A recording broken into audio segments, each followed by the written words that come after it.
Hey guys, welcome back to my channel. It's been forever and a day, but I'm here and I want to share my labor and delivery story. Yeah, 7 months later, but I really wanted to share it because it was so dramatic for no reason, right? I know they say what doesn't kill you makes you stronger, but exactly how strong does a girl need to be? We'll get into it. Okay.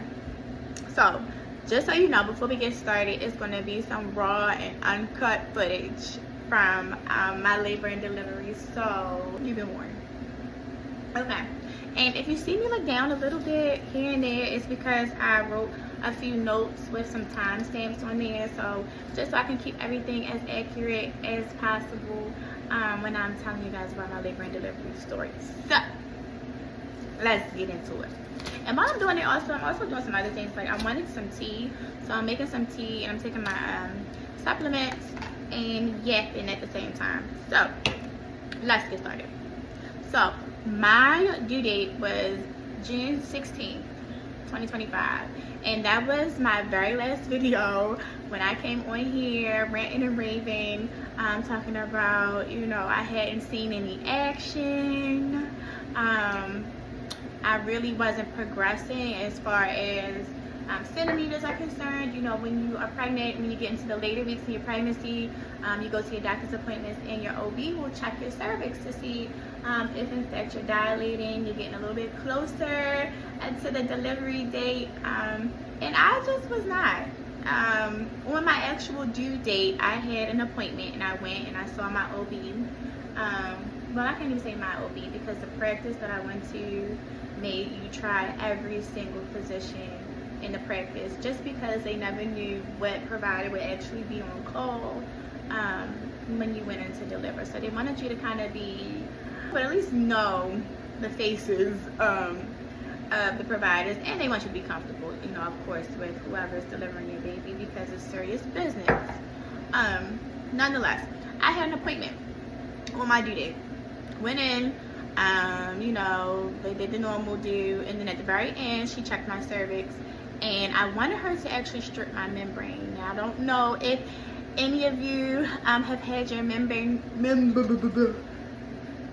stripped, but I have once, and my last pregnancy was my 4th pregnancy, so I've only had my membrane stripped one time, and that was with my oldest, Layla, and she's turning 8 this year. So I went in and I asked was it Layla? No, it was Logan. It was Logan. That was my 3rd pregnancy. I went in and I asked my provider if she could strip my membranes, and she was like, yeah, sure, no problem. So I went in, I laid back, laid down, and it was painful. I'm not going to lie to you. I'm a little uncomfortable. She stripped my membranes, and that was that. And I didn't get any real progress from her stripping my membrane. But each woman is different. Sometimes it does, you know, tend to speed up pregnancy. Sometimes it does not.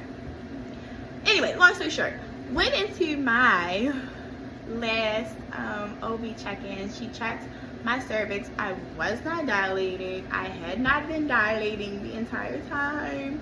I have been walking. I have been working. Okay, and remind you, I work on a critical care unit, so it's a lot of movement involved all day long, 12 hours. So yeah, I have been working up until the very end. Nothing. So I had got on, made my video, showed you guys, you know, what was in my hospital bag. And that night, after doing all that complaining about, oh, I'm not seeing any action, probably like an hour after I recorded the video, I started having contractions. So let's hop into it. So I'll actually show you guys what app I use to track my contractions, because I use the app on my phone. I always use the app, I think every pregnancy. I've always used a contraction timer so that I can see exactly how long my contractions are, how far apart they are, and when I need to actually start preparing to leave the house and go to the hospital. I'm gonna keep my tea up because want some tea. Okay, so I had just recorded that video. I was in the midst of washing Landon. That's my baby. My baby's name. I was in the midst of washing his clothes, like some newborn items, and some things that I actually wanted to put in my delivery bag. I never got a chance to because I started having contractions and I couldn't wait for the clothing to actually dry. My due date was June 16th. Okay, I recorded the What's in My Hospital Bag video, and let's say a good hour, if that, after I finished recording the video, I sat on the bed and I started folding clothes. Started folding my clothes. Had a whole lot of clothes to fold.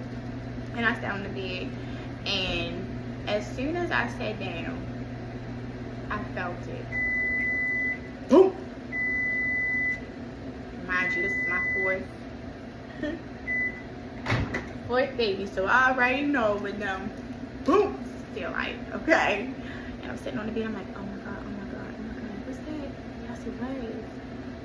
But I'm like, okay, well maybe it was just like Braxton Hicks.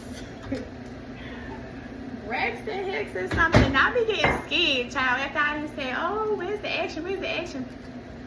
So maybe 2 minutes after that, and I'll show you somewhere up here my contraction timer at. And these are my exact times. Nothing was erased. It's still exactly how it was on the night that I gave birth. So my first contraction started around like 8:13, and my phone is in military time because I'm a nurse, and everything nursing related and where I work, or in general really, is in military time. So I put my clock on my phone in military time. So it says 2018, which is, I mean not 2018, 2013, which is 8:13 p.m. So that was my very first contraction. And my second contraction, you'll see, I can't see it right now, but it was like a couple minutes after that. So when I started having contractions, it was real. It was the real deal, baby. It was 2 minutes. Boom. Boom. And I'm sitting there like, oh my god. You know, like I've never done this before, because each pregnancy, it just kind of throws you. You never know where you'll be, what you'll be doing when that moment hits and it's time to go. So I started having contractions, and I yell out in the living room. I'm like, babe, I think I'm having contractions. And he was so unfazed. He was like watching TV, doing something. He was like, okay. And I think I asked him to check on the baby's clothes in the dryer. He went downstairs to check on the clothes. By the time he came back upstairs, I was like, we gotta go. Like holding on to like the countertops, like, we gotta go. It was so dramatic. But that pain is a pain like no other. So in the moment, it was not dramatic. It was very much excruciating. I wish that I could accurately describe what a contraction feels like, for me at least. And the best way I can describe it is a very, very severe menstrual cramp. That's probably the best way I can put it. Maybe the worst cramps you've ever had in your life times a million. And that probably still ain't enough. But moving on. So we left out the house around like 9:30-ish. I think it was like 9:38 to be exact, because I wrote down some times on this piece of paper that I'm looking at. And that 15 minutes, it was like a 15-minute ride, felt like an eternity. I'm like holding on to the grippers in the car. You know, when you go to get in the car, the handrail that's like above your head, I'm like pulling on it for dear life.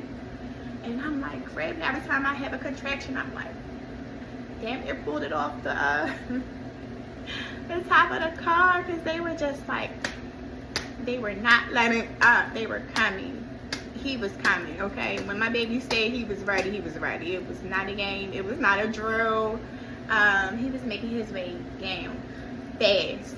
And it is true that the more pregnancies you have, the quicker your labor process typically is. And in my case, it has been the case. Layla was the longest, most drawn out pregnancy I've had. That's my oldest. I was in labor for like 15 hours or something crazy like that. It was a long time. And then London, I got induced with London, and she came out. It was the quickest. Oh my goodness, because she was a little underweight, and they were afraid, that she was a little too small. So she came out at 37 weeks, and that labor was maybe 2 hours tops. Then I had my son, Logan. He's 4, and that also was a very quick labor process. And then Landon. And we're going over Landon now. And when Landon said he was on his way, baby, he was on his way. The contractions were contracted. Okay, so we're in the car, holding on to the gripper, like about to break it off, baby. Pull up at the hospital. We get out of the car, and my kid's dad, he's like helping me get to the hospital. Bless his heart. We pull up to the, the receptionist desk. They ask you questions, and when you are in a lot of pain, the last thing you want to do is talk. And I know that you have to, give them your information, your birthday, your name, check in, and things like that. But she was asking me questions, and I couldn't talk. I'm just, like, it was excruciating. Like, he was coming quickly, so yeah, my kids, they had to answer all the questions. I was no good for that. Then they took me back to the triage area, where my plan, I'm gonna tell you ladies, my plan was to always get an epidural. Okay, there was no ifs, ands, or buts about me getting an epidural. That was always the plan. Okay, I've had an epidural for all of my kids, all of my pregnancies. So this one was not about to be any different.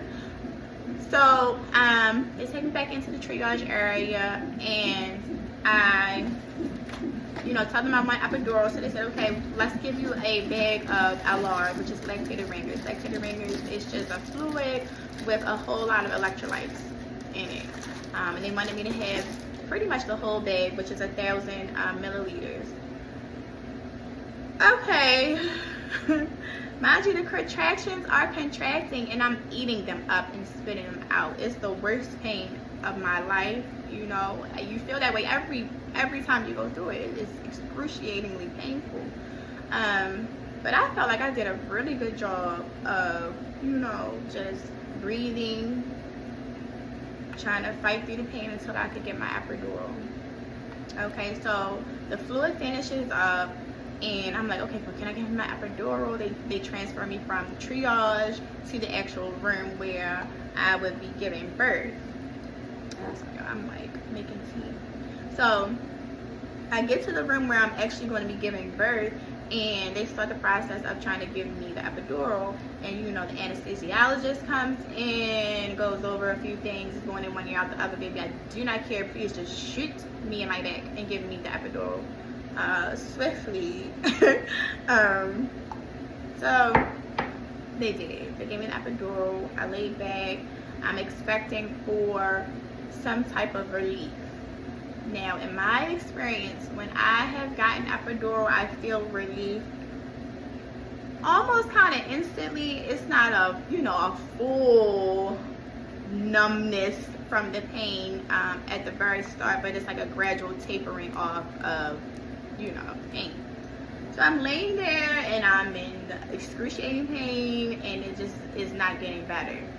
Okay, I'm feeling everything. At this point, when they took me back, let's just get into this. When they took me back to the room that I would be giving birth in, I was already 8 centimeters dilated. So I had did all of, all the dilating, all the contractions, no medicine. Okay, and I've never done that. I probably have gotten epidural at like 5 centimeters, 4 centimeters, something like that. Never all the way at the end like this. But that's how quickly he was coming down my birth canal. So Got the epidural, feel nothing. I just feel all the pain, okay? And I'm starting to feel like I have to push any woman who has had a, not natural labor, but, you know, a labor where it's though, a vaginal, I'm sorry, I couldn't find the word, vaginal labor. Any woman who has had a vaginal labor, you have probably experienced a sensation when it feels like you're about to crap on yourself, for lack of better words. And that's when you know it's time to really start pushing. So I was feeling that very distinct feeling.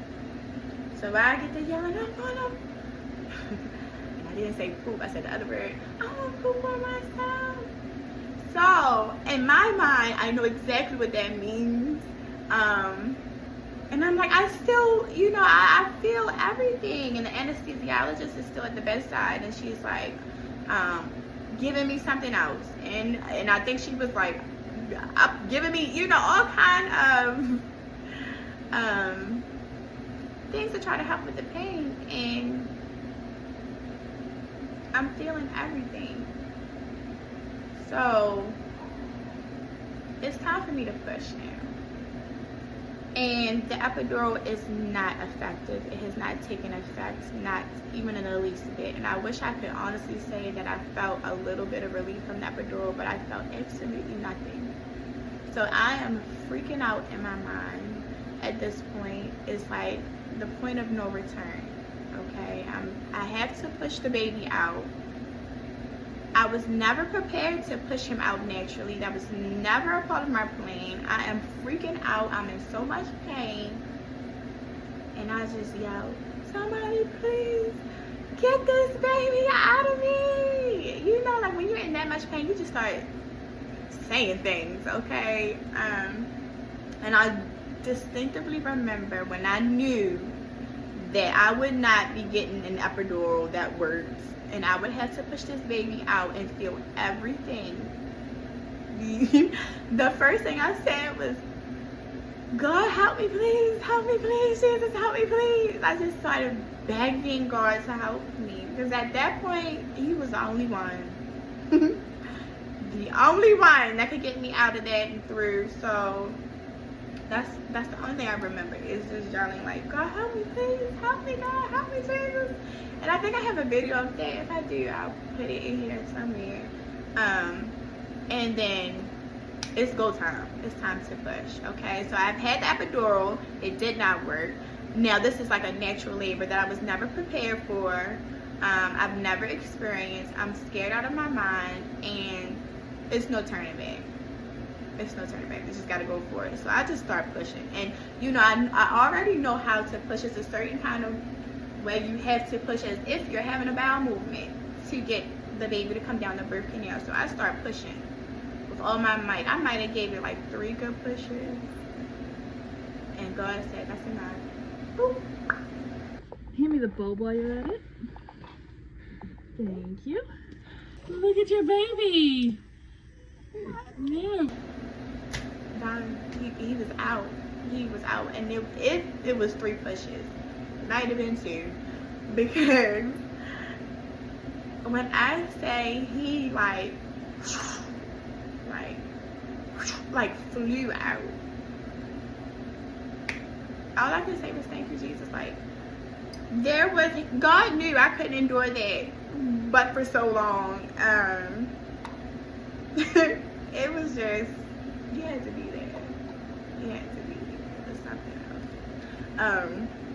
But when he came out, it was just like such a major relief on me. And this tea is probably ice cold right now. But it was such like you can feel your body like just like releasing after the baby comes out. And you know, there's still more to do after the actual baby comes out. You have to pass the placenta, and there's a few extra steps. But once he was out, that I could breathe, you know. I could breathe. And now he's here, and he is so perfect. He's sleeping right now, but I'll probably do like a a baby update and tell you guys, you know, what's going on with him so far. Because there's so much to tell, so much good stuff. But yes, and then after my delivery, I did a little bit of recording, which I'll probably make it a separate video of like my postpartum experience, because I did experience a lot of postpartum bleeding, hemorrhaging, which was scary, and I had to get a medication. I can get more into that in another video, but I had to come on here and tell you guys about, I'm taking my supplements. This is not sponsored. Y'all see my broken nails. I've been trying these hair, skin, and nails, and I have noticed a difference. I've been taking them for maybe about 2 months. And I think the biggest difference that I noticed is in my skin. Like, I'm not gonna get too close though. We can do another video another time. And my hair is growing a little bit faster, I think. Maybe it's in my mind. But, ooh, yeah. That is my labor and delivery story. Who would have thought? Who would have thought I would have made it with no epidural? Not me. Not me. But I did. Cheers. I'll come back and I'll do like a little update, and I'll have baby with me and maybe tell you a little bit about him, because like I said, he is 7 months now, so it's been quite some time and there's a lot to tell. Thank you so much for watching. I'm not gonna make this video too long, but I just wanted to come in here and just give y'all guys my little labor and delivery story.